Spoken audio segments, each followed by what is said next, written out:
Before I begin, I want to say that all the incidents shared here are real and collected from many people. Some events may seem small, some big, and some unusual that is completely natural. I am telling the story exactly as I collected it. I am starting with the first story. In my village, there is a strange sight in the local cemetery, a single grave that is twice the size of a normal one. The elders call it the double grave.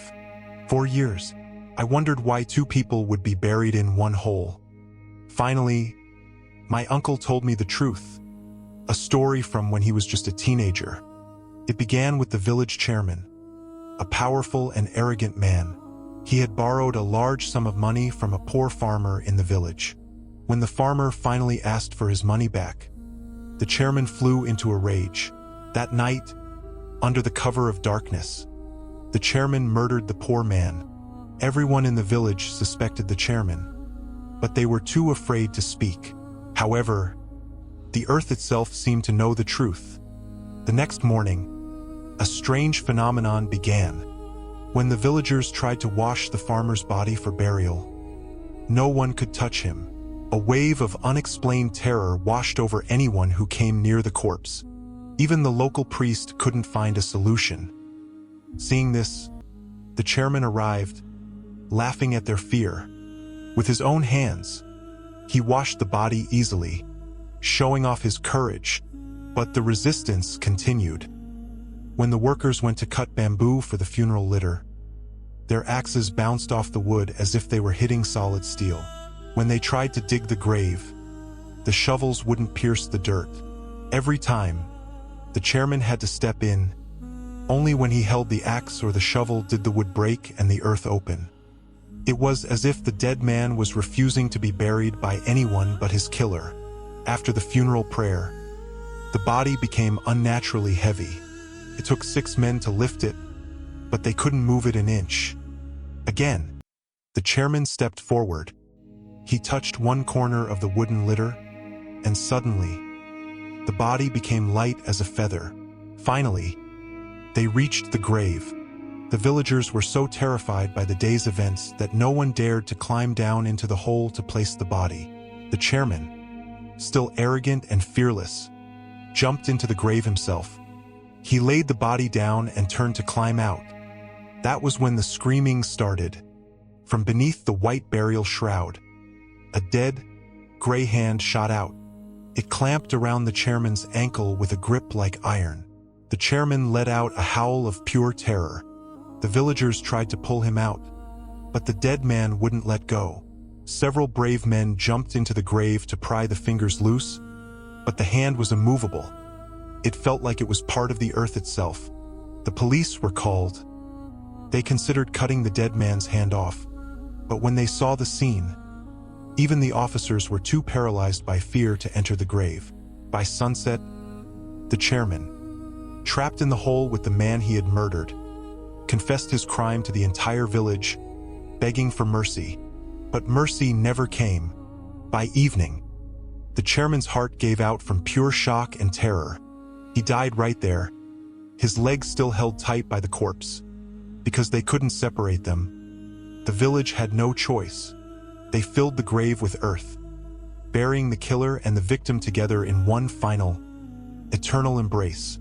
To this day, the double grave stands as a silent warning. You can escape the laws of man, but you can never escape the grip of the one you wronged.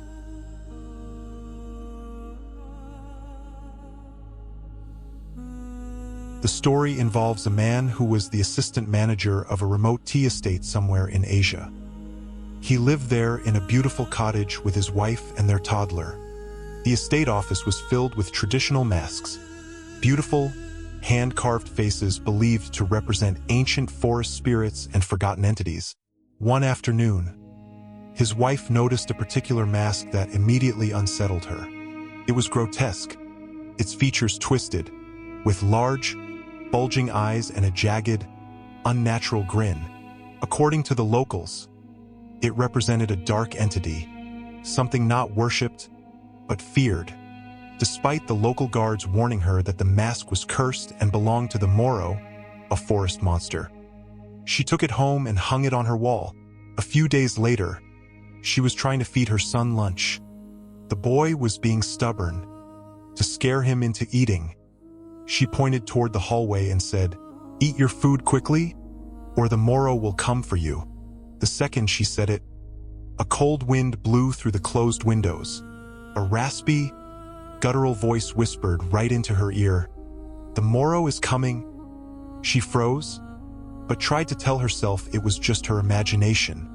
The next day, it happened again.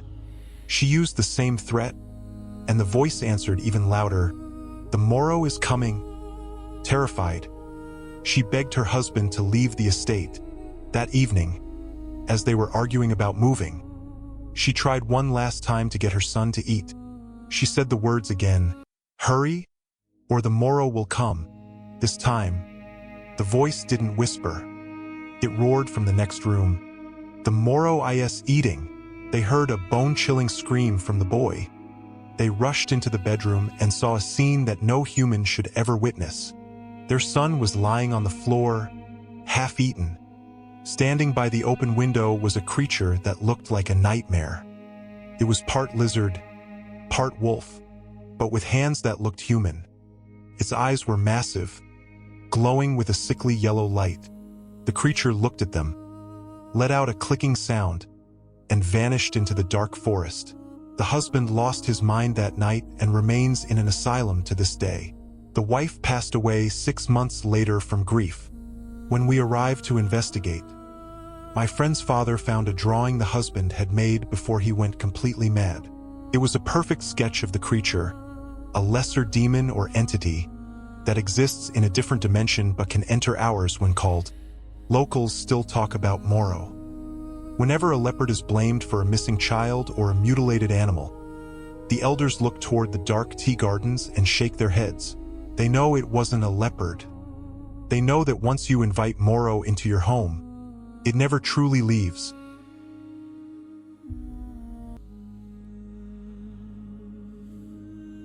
The story was about an ambulance driver.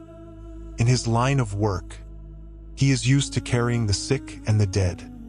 But 5 months ago, he experienced something that shattered his mind. One night, around midnight, he was waiting for a call. Since the hospital was quiet, he decided to pick up some regular passengers to make some extra money. He found 5 men at a small rural bus station who needed a ride to a neighboring city. They all piled into the back of the ambulance, and the journey began. Everything was normal for the first few miles.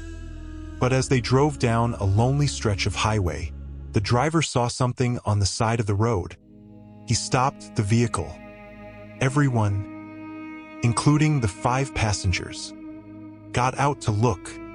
Lying in the grass was a body. It looked fresh, as if the person had only just passed away. The group decided that since they were in an ambulance, they should take the body to the regional hospital. They lifted the corpse into the back, and the passengers sat beside it. A few miles later, the passengers asked the driver to pull over. "We're hungry," one of them said. "There's a small tea stall ahead. We'll grab a quick snack and come back." The driver waited and waited. 1 hour passed, then 2. By 2 a.m., the highway was a dark, silent void. There were no other cars, and even the tea stall seemed to have vanished into the mist. He was alone in the ambulance with a corpse. Suddenly, he heard a sound from the back. It sounded like someone climbing into the vehicle. He assumed his passengers were finally back. He turned his head to welcome them, but the words died in his throat. The corpse was sitting upright. It wasn't lying down anymore. It was staring directly at him with 2 massive, glowing red eyes. Terrified, the driver slammed the ambulance into reverse and began driving like a madman back toward the neighboring city. He was screaming, his eyes fixed on the road, trying to escape. But then, he felt a cold presence beside him. He looked at the passenger seat. The corpse was now sitting right next to him. It leaned in close and began to whisper to him in a dry, raspy voice. The driver stopped thinking. He just pushed the gas pedal to the floor, driving at a lethal speed until he reached the gates of the regional hospital. When his colleagues found him at dawn, he was slumped over the steering wheel, unconscious. When he finally woke up, he couldn't speak sense. He was completely insane, screaming about red eyes and blood. The strangest part? There was no body in the ambulance. The back was empty. The passenger seat was empty, but the seats were soaked in fresh, warm blood, pools of it on the floor and on the seat where the corpse had been sitting. It took 4.5 months of intense treatment to bring him back to sanity.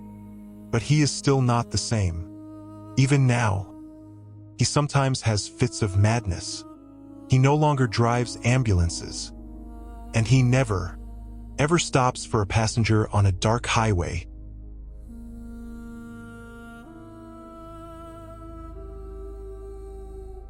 In a small, quiet village in Asia, there lived a doctor who was famous for his kindness. Day or night, rain or shine, he never refused a patient. He lived with his elderly mother, who worried constantly about his late-night trips to remote areas. One night, a massive storm hit the village. Thunder shook the house, and rain lashed against the windows. Around 11:30 p.m., there was a heavy knock at the door. When the doctor opened it, he saw a stranger standing in the pouring rain, soaked to the bone. "Please, doctor," the man pleaded. "My mother is dying. If you don't come with me right now, she won't make it." The doctor's mother came to the door, worried about her son going out in such a dangerous storm, but the stranger fell to his knees, begging so sincerely that the doctor couldn't say no. His mother finally agreed but made the stranger promise. "You must bring my son back to this door safely. Give me your word." The stranger looked her in the eye and promised he would. They walked into the darkness. After a while, they reached a riverbank where a small, covered boat was waiting. A silent oarsman sat at the back. The stranger told the doctor to step inside. As the boat began to move, the doctor noticed something impossible. They weren't in the river anymore.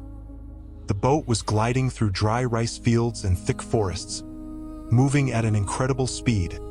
He looked out and saw 7 or 8 shadowy figures running alongside the boat, pulling it with invisible ropes. The stranger leaned in and whispered, "Don't be afraid, doctor. We are not human. We are entity. My mother is truly sick, and we need your help. But listen to me. When we arrive, my father will try to give you gold, jewels, and riches. Do not take them. If you take his wealth, you may never leave our world. Only accept one small thing." They arrived at a massive, golden palace hidden deep in the forest. Inside, the doctor treated an elderly woman lying on a bed of silk. After he was done, the king of the entity showed him a room filled with mountains of gold and diamonds. "Take whatever you want," the king said. Remembering the warning, the doctor refused everything. Finally, the king gave him a single, small diamond ring. "Take this," the king said. "Never sell it, and your family will never be poor again." The stranger then led the doctor back toward his village. "Walk straight and do not look back," the stranger warned. "No matter what you hear, do not turn your head." As the doctor walked, he heard the voices of his dead relatives calling his name. He saw shadows of tigers and bears jumping in the darkness around him. He felt like his heart would stop from fear, but he kept his eyes fixed forward. Eventually, the terror became too much, and he fainted. He woke up at dawn on his own doorstep. His mother was sitting beside him, crying with relief. She told him she had heard a knock and found him lying there, unconscious but safe. From that night on, the doctor never went out after dark again. And just as the entity king had promised, his wealth began to grow. He lived a long, prosperous life, but he always kept that small diamond ring hidden away, a silent reminder of the night he treated a patient from another world.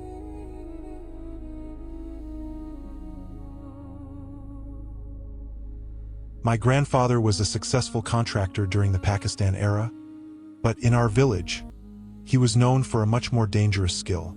He was known as a mystic, a man who claimed to know ancient rituals capable of trapping dark entities inside glass bottles. It was a risky business. Grandfather always warned us that if a trapped entity ever escaped, it would seek revenge not just on him, but on our entire bloodline. Because he was so careful, nothing ever went wrong, until the night my grandmother made a simple, honest mistake. Grandfather had recently caught a powerful entity that had taken the form of a black cobra. He had sealed it inside a glass bottle and placed it on a high shelf. That night, the power was out. Grandmother was searching for kerosene to light the lamps. In the pitch-black room, she grabbed the wrong bottle. The moment she unscrewed the cap, a foul, rotting stench filled the house. Before she could scream, the entity vanished into the night air. Grandfather rushed into the room and tried to recite the sealing prayers, but it was too late. The bottle was empty. The debt had been called in. A few days later, my eldest uncle was bitten by a snake. Within minutes, his entire body turned a sickly shade of blue. We called every healer in the district, but no one could stop the venom. Grandfather even used a legendary golden drum ritual, said to pull poison out of the blood, but it failed.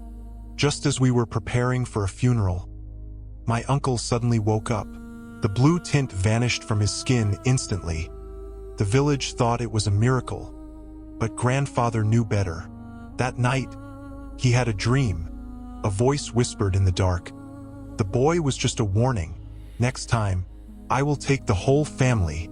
Terrified, my grandfather invited a seasoned exorcist to stay at our house. A seasoned exorcist brought his own guardian entity, good spirits who stood watch at the four corners of our property. 4 years. We were safe. But then, grandfather passed away. Without his presence, the protection began to fade.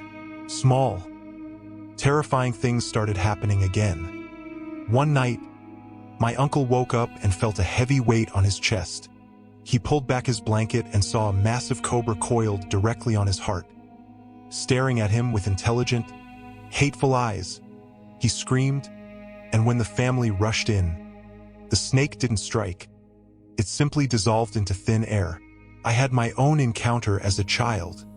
I was swimming alone in the pond when I saw a snake watching me from a lemon tree.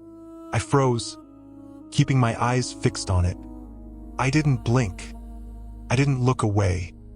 But as my father ran toward me, the snake disappeared right before my eyes. It didn't slither away. It simply ceased to exist. We realize now that the entity my grandfather trapped all those years ago is still out there, lurking in the shadows of our family home. It is waiting for us to forget the rules, waiting for one of us to step outside the circle of protection. Because in our family, the past isn't just a memory. It's a bottle that has been left wide open,